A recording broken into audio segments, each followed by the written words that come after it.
Bob Goff's son also played this game years ago as well, and Bob writes about it in his book, Love Does. His son, Richard, started out with a dime. He got a mattress pad, and then a ping pong table, and he carted that ping pong table to the next door neighbor's house. I can only imagine, like, a full-size ping pong table, wheeling it to someone else's house, and then in exchange for that, he got an elk head. Tells you what kind of neighborhood we're in. I mean, I don't know. So after that, he continued to trade throughout the night, and he then received a pickup truck. So in 2005, Kyle MacDonald, which is the person on the screen, he actually played this game as well. Now, Kyle is a Canadian blogger, and so he started out with a red paperclip. He posted it online, and through the power of the internet, he ended up with a house. He made 14 trades in 1 year and went from a red paperclip to a house. And that was his goal. He had a goal in mind, and he wanted to end up with a house. He wanted to see how far he could go to get before he got a house. And he actually did end up with a house, which, I don't know. Somebody else play this game and let me know if that works, because that would be awesome. Of course, I think it was out in the middle of nowhere, but that's besides the point. He got a house. So today we're looking at Moses' story, and Moses is a man who had to trade up several times through the course of his life in order for him to serve God. His life is definitely filled with drama. Moses was born during a turbulent political climate. His mother had to hide him in a basket, put him in a river, and send him away, where Pharaoh's daughter actually fished him out of the river and then raised him in the palace as her son. He then grew up recognizing that he was a Hebrew, but that the Hebrews were also enslaved in Egypt. And so one day he saw an Israelite being beaten by an Egyptian. And so he killed the Egyptian. And then he fled Egypt because Pharaoh's wrath was coming after him, and he knew that he was in trouble. And so he makes a life for himself out in the middle of the desert, and he kind of likes his life. He's tending sheep for his father-in-law, Jethro, and that's his life. And so one day he's out tending sheep, and he sees a bush, and this bush is on fire. And I love this story because I would not go towards the bush. I'm just saying, grew up in California, I understand fire. I understand it's not good. But this bush doesn't seem to be burning up. And so Moses walks towards the bush, and he has an encounter with God. And so this is where we pick up this story with Moses in Exodus 3, verse 10. So now go. I am sending you to Pharaoh to bring my people, the Israelites, out of Egypt. But Moses said to God, who am I that I should go to Pharaoh and bring the Israelites out of Egypt? And God said, I will be with you, and this will be the sign to you that it is I who have sent you. When you have brought the people out of Egypt, you will worship God on this mountain. Moses said to God, suppose I go to the Israelites and say to them, the God of your fathers has sent me to you. And they ask me, what is his name? Then what shall I tell them? God said to Moses, I am who I am. This is what you are to say to the Israelites. I am has sent me to you. God also said to Moses, say to the Israelites, the Lord, the God of your fathers, the God of Abraham, the God of Isaac, and the God of Jacob has sent me to you. This is my name forever, the name by which I am to be remembered from generation to generation. So Moses asks a very important question. He says, who am I? At the very moment that Moses is questioning his identity, God is revealing his identity. Moses is so preoccupied with himself. He's focused more on what he can't do than what he could do through God's power. Moses, in order to trade up and accept this call, is going to have to face his past and his failures. And Moses, as well as for us, in order to trade up, we have to trade up our insecurities for confidence. So how does God respond to all of Moses' protests? God promises to be with Moses. God says, I will be with you. He says, I am who I am. But Moses isn't so sure. Moses isn't so sure that the people will believe him.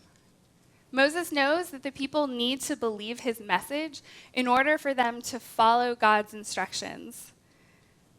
But Moses is worried. So God says, I am who I am. And what this means is God has been there in the beginning. God is the beginning and the end. And everything else in between, God has been present for. And God reminds him, I have been present for Abraham. I worked in the life of Isaac. I was there for Jacob, and I will be there for you as well. I have been present for everything. God has acted in the past, God is acting in the present, and God will act in the future. And this is something that Moses can have confidence in. He can trust in God's presence. But Moses isn't the only messenger in the Bible to beg off responsibility. We have Gideon, who said that he was the youngest. He was the youngest member of his clan. He was from the weakest clan in Israel. We also have Saul, who hid among the baggage when he was chosen for king. He wasn't even present for the passing of the lots. He was like, I can't even be in the room. Isaiah recognized that he had unclean lips, and Jeremiah proclaims that he doesn't know how to speak because he's too young. In each of these cases, deliverance does not matter who is chosen. Deliverance comes through God's power, and God's power only. And psychologist Abraham Maslow recognized that people need to feel secure and safe. And this is not just a physical security, this is also an emotional security. Being threatened and vulnerable keeps us from reaching our full potential. And the funny thing about insecurity is that we think everyone else sees our insecurity. We blow it up in our minds, and we think, oh my gosh, everyone can see what I am insecure about. But the thing about insecurity is that other people can't see your insecurity because they're too busy worrying about their own insecurity to notice your insecurity. Insecurity is something each and every one of us is going to battle. But it doesn't have to be the driving motivational force for our life. We saw what happens when people act out of their insecurity. Saul, when he was finally made king, his jealousy and insecurity drove him to search after David, to try and kill him. It distracted him. His reign as king went downhill from there. Shakespeare's King Lear also had his own nutty episode because he was so overcome with insecurity because he didn't think Cordelia really loved him. Moses finally ends up begging God to send someone else. He's just like, please, Lord, just send someone else. He would rather tend sheep in the desert than free the slaves in Egypt. And I think if we're honest, many of us would rather stay in our comfort zones and live life that way. But that's not where faith leads us.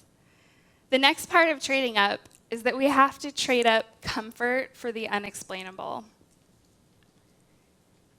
In order to trade up, we have to be willing to leave something behind, to give up something, to sacrifice one thing for something better. And Moses left the desert, and David left his flock, and Elisha left his plow. Abraham left his homeland. The disciples left their jobs and their homes. And Jesus left heaven. And in each of these cases, they had to leave what was comfortable for something unexplainable to happen. Last month, I got the chance to hang out with another pastor, and he was telling me the story of one of his staff members. And this staff member doesn't like change. I mean, who does? Every year, she looked forward to celebrating Thanksgiving with her family. And the traditions that they had started when she was young carried through her college years. And she always looked forward to Thanksgiving because it was the same every year, and she knew what to expect. And then one day, her older brother got married, and things changed. And she was reflecting on it. She said, I didn't like it.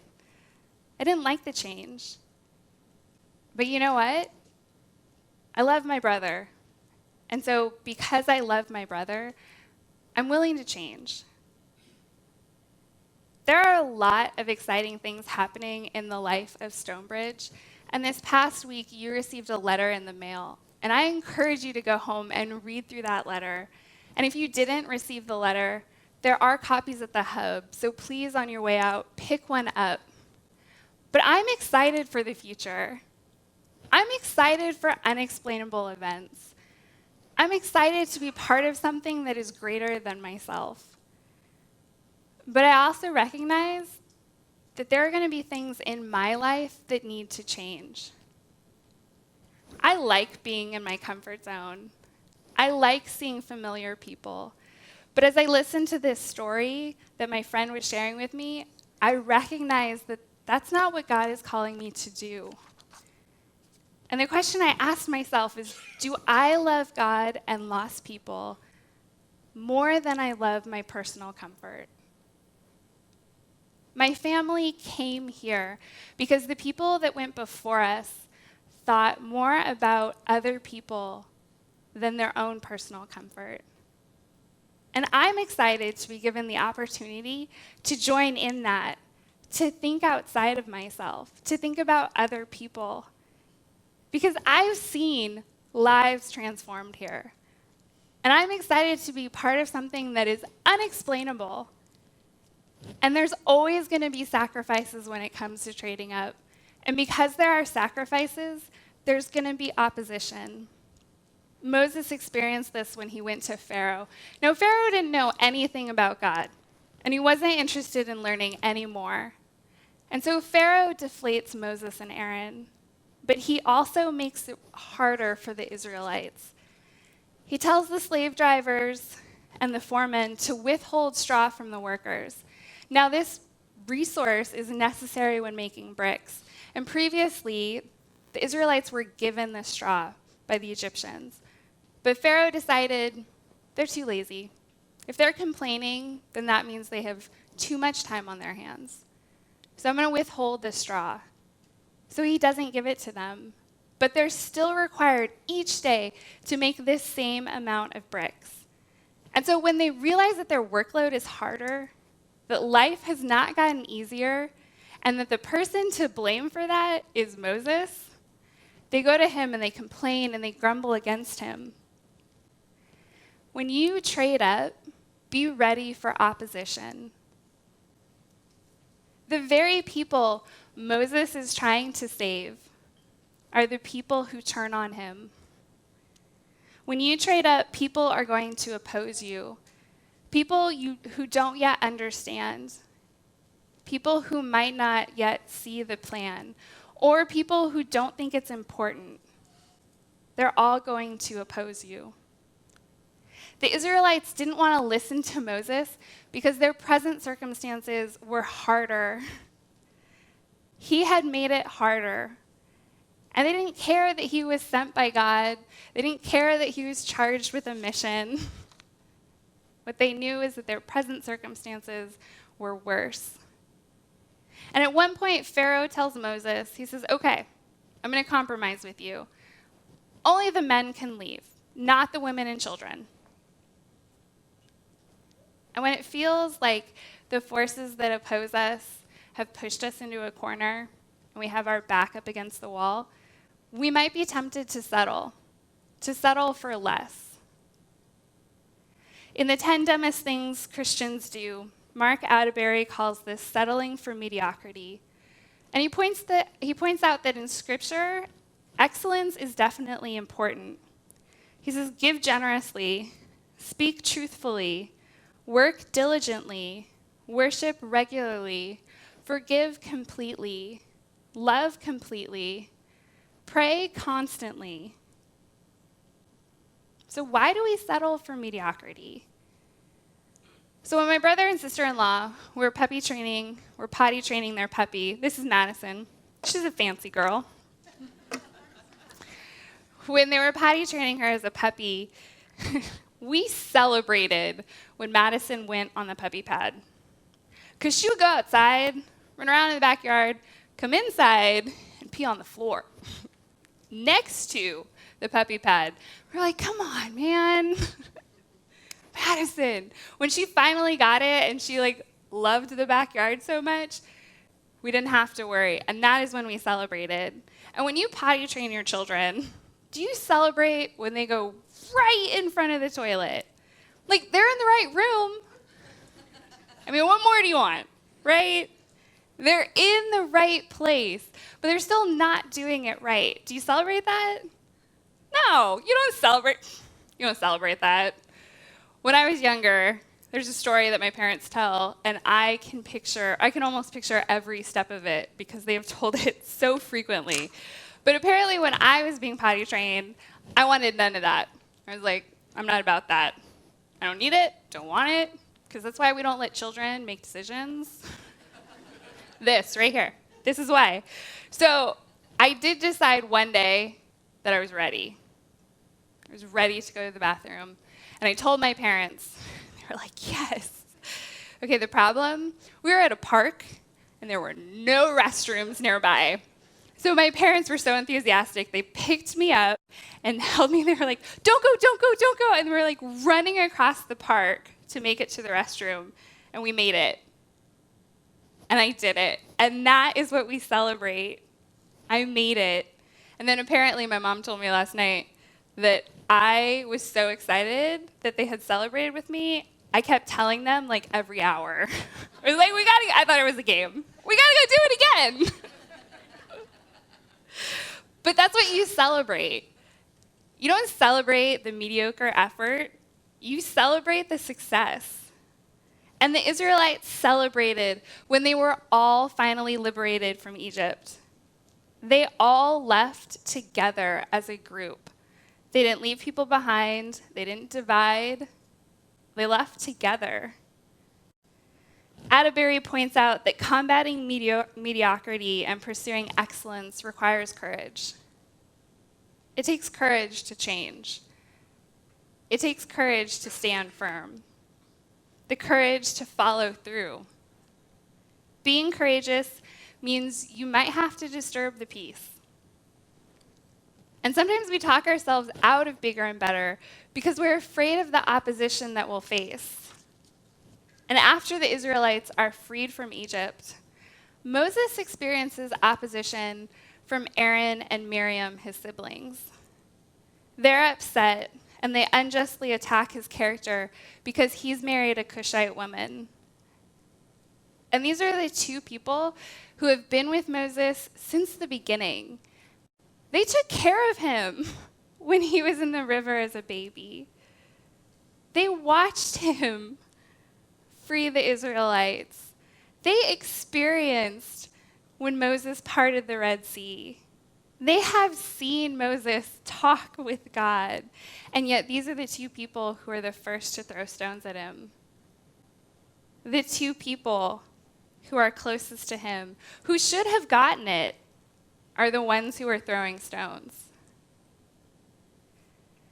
When you trade up, people are going to look at things to tear down, to tear apart, to pick at, and it's going to be personal. And that's where the courage comes in. So Jesus encounters this rich young man. He's got a lot of stuff. He's a religious guy. He's helped people. I mean, he's a good guy. He's definitely confident. He wants to know what good thing he must do to inherit eternal life. And so Jesus tells him, sell all your possessions and give the money to the poor, and then you will have treasure in heaven. And this young man, he leaves the conversation sad because he really likes his possessions. And Jesus is playing a game of bigger and better with this young man. Jesus is offering him a life of discipleship, a chance to live for and with God. And this young man doesn't want to trade up. And he says no. And Bob Goff puts it this way: the real game of bigger and better that Jesus is playing with us usually isn't about money or possessions or even our hopes. It's about our pride. He asks if we'll give up that thing we're so proud of, that thing we believe causes us to matter in the eyes of the world, and that we'll give it up to follow him. Jesus is asking us, will you take what you think defines you, leave it behind, and let me define you instead? Which is why to trade up, you have to be all in. You can't go halfway. The young man couldn't love his possessions and love God with equal measure. The young man is willing to forfeit eternal rewards for temporary benefits. And the tricky thing about the bigger and better game is that sometimes bigger is not better. When we played this game in high school, our teams brought back a filthy couch and a broken washer and dryer. They're definitely bigger, but nobody wanted them. And it took Jonathan a really long time to figure out how to haul this stuff away, which is why we do not play this game. Just being real. Which is why we don't play this game today. Because it depends on what we're willing to trade up for. Yeah, we could trade up for bigger, but is it really better? And this is similar to our lives. We fill our calendar with events. We fill our homes with stuff. Our lives are definitely bigger, but are they better?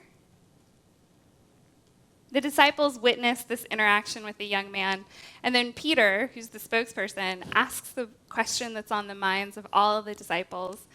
And he says, "We have left everything to follow you. What then will there be for us?" And he's saying, we have traded in everything. So what do we get in return? And Jesus tells them the demands of the discipleship are going to be hard. And no doubt the disciples have already experienced opposition. But Jesus says the reward is going to be even greater. The intangible, eternal life. Time spent with God is not something that can be weighed or measured, which is why it's all the more important, because it can't be purchased and it can't be earned. It can only be accepted. Are you willing to trade up? Jesus traded up his life so that you could trade up your sin, so that you could live for God and with God. So you could hide behind your insecurities. You could shy away from opposition. You could trade up your life for God. You could trade up your life for unexplainable events. And you could trade up your life for time spent with God forever. And the choice is yours. So are you ready to trade up?